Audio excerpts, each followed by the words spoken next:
fact, it'll be 96 minutes worth. We'll take 96 minutes to look on coming up in just a little bit. 796.5 the Mel.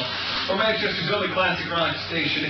And the workforce weather for the weekend looking pretty decent for WWR News 9's Kevin Sarupa.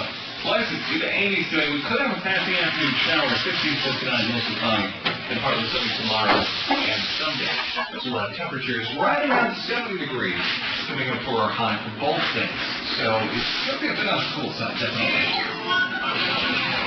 How about a family quarterback of day passes to Annie, New Hampshire State Park?